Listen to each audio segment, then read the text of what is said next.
I'm on. Hi. That's Sam. He's making so much noise I thought he ought to be in the video. He'd probably make less noise now. Oh, yeah, I missed yesterday. I have no excuse. I was home all day. I just spaced it out. I was planning to go out. I wanted to go out. And I'm like, oh, do some shopping. To get some more yarn for my leg warmers. And we need veggies and greens in the house. But I looked out the street and realized that the road was white. No sand. I thought, oh, the last time we had a fresh snow, the city didn't get the sanders out till the next day. And it was so slick. So then I went on to Google Maps and checked traffic. And yeah, lots and lots of slow spots that don't belong there. So I knew that, yeah, the road was just too icy. Just too icy.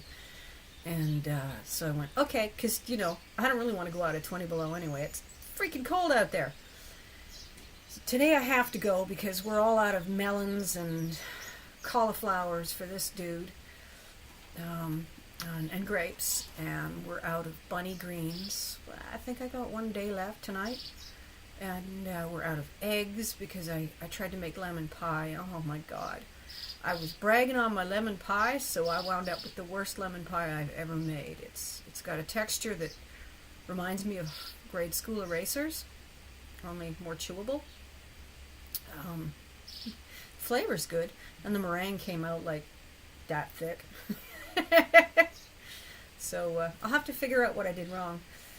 I wanted to tell you about an idea that I had in the 80s that I called the guaranteed annual income. Oh, my hair's doing that thing, that cowlick thing that I hate. Who really cares, eh?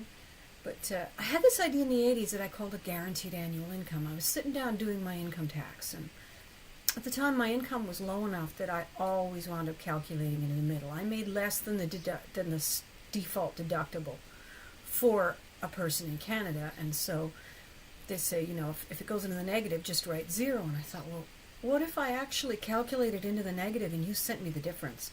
Wouldn't that be cool? Yeah, hey, free money. And there's a lot of argument about free money from the government and who's going to pay for it. So I started thinking about that. I started thinking about the consequences of free money. And now, some 30 years later, I'm finally starting to see my idea actually show up in legitimate political circles.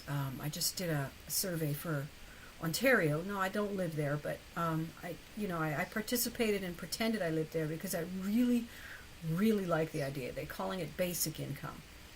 And I guess there's a whole bunch of different terms they're using for it, but the idea is that instead of going in and applying month by month for welfare, or filling out your unemployment insurance forms and proving you're still unemployed and trying to find work and you've got only so many weeks and then you have to go to welfare. Or, you just hit age 65, so now you apply for your old age pension. And then they determine, well, how much money did you put into the plan and how much time did you spend and, how employable are you? And if they decide you're employable, you've got to submit evidence that you're continuously looking for work. It's for people who are artists especially, it's very difficult. And for single mothers who maybe have quite a few kids and they didn't have those kids when they were single, they had those kids and then they became single through a series of unfortunate circumstances like, death of a husband. That's usually the best one. But, divorce from an abusive man is often a damn good excuse to be a single mother with too many kids. Sometimes they're just really, really bad at birth control. The point I'm making is we shouldn't be asking why someone needs the money. You think that, you're going to encourage addictions and laziness, but you don't have to encourage those things. They're there. And you can encourage, you can discourage, but they don't go away. And failing to discourage them doesn't make them worse, actually. When people have an addiction or a laziness, it's a sign of mental illness. That mental illness might be PTSD from abuse. That mental illness might be a failure on the part of their upbringing to give them the proper fundamentals for life management.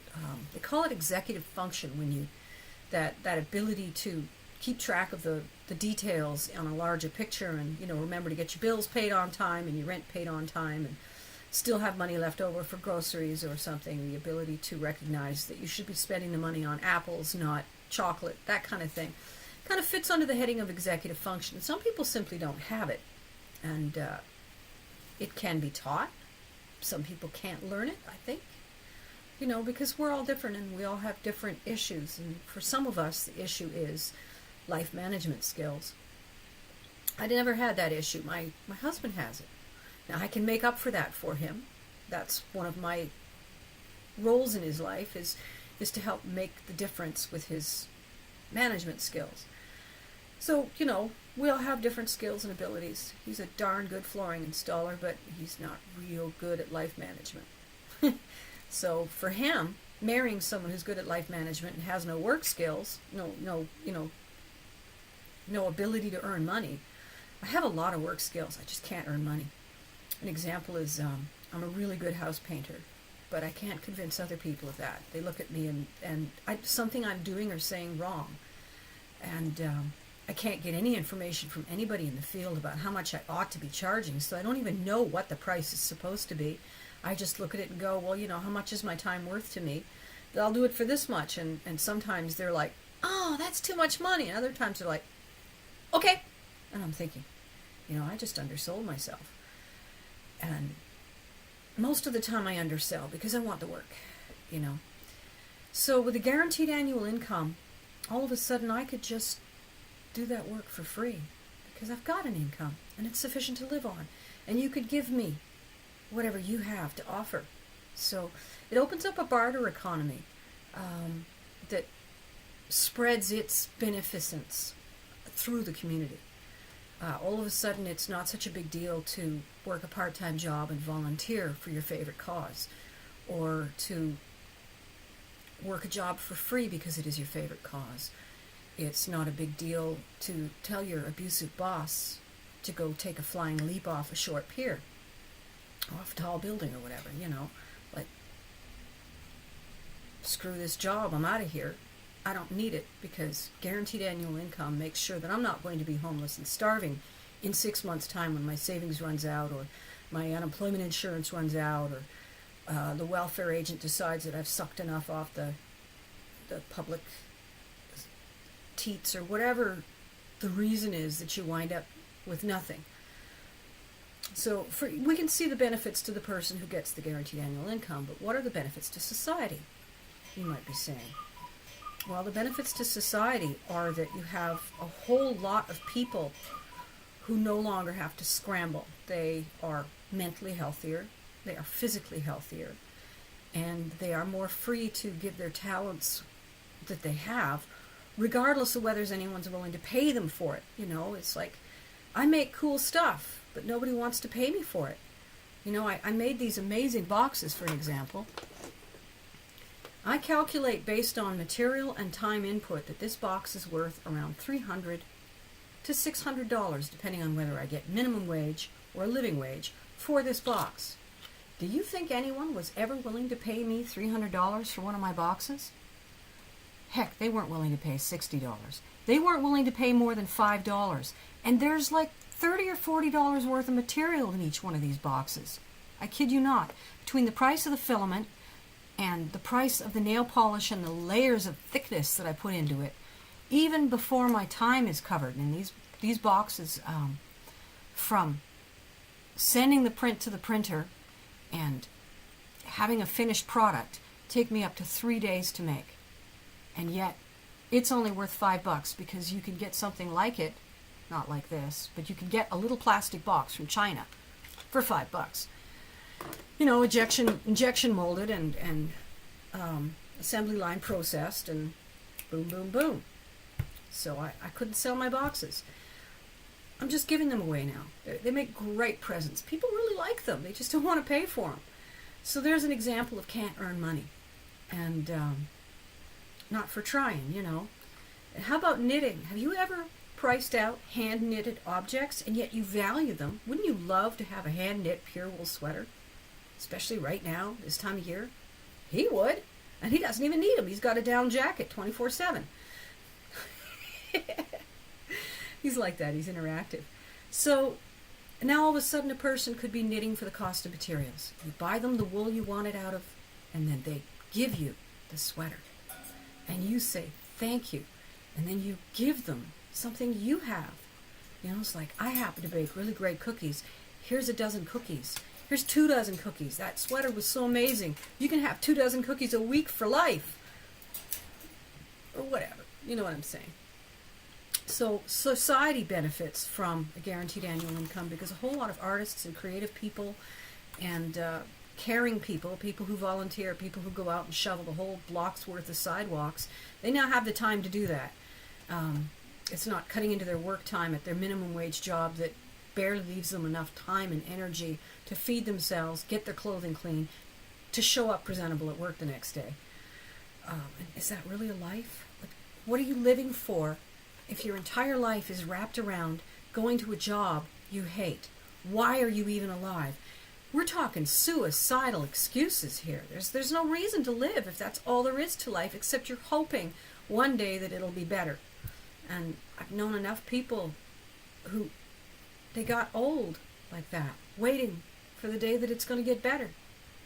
That for me, I couldn't just, put today aside in hopes that tomorrow will be better. And certainly coming up with cancer like I did, the thing was, I had a plan to change my life. I had a plan, and I had some savings, and it was going to be this spring. Last spring, I was going to start. But last spring, I got diagnosed with cancer, and I was incredibly ill, and I couldn't start. And I was doing everything in my power to get better, and I couldn't get better. And, this spring turned into next spring, turned into the next spring. And right now, I'm hoping 2017 is the year I put my plan into place. And maybe I will, and maybe I won't. But to have put off all joy in life until you're old and sick, it's just insane. It really is insane. But it's what the corporations want because it's wage slavery. So a guaranteed annual income is a way to break the chains of wage slavery. Now you want to say who's going to pay for it. Well, in the first place, I'd like to point out that in all of the national budgets, social services take up a fraction that's close to less than a penny per dollar of your taxes are spent on helping your friends and neighbors. The rest of it is spent on paying pensions to people who got elected to office for one round, paying overpriced bills to companies that have the government in a headlock, paying for military that we don't need, paying, because there's nobody attacking us. Just a wide variety of reasons why that money gets spent, and those budgets are online, you can look it up. When you do look it up, you'll notice that most of the money that you pay in taxes is blown on very wealthy people who are essentially getting wealthy off of a form of welfare, like corporate welfare, like bailing out those blasted auto workers that happened, bailing out banks, bailing out companies that are too big to fail. Well, if guaranteed annual income came along, those companies wouldn't be too big to fail. You could let those jobs go, and those people wouldn't mind because they'd go on guaranteed annual income. They'd build up new skills while they were on it, and then they'd go out and they'd find income-generating abilities out there in society with that.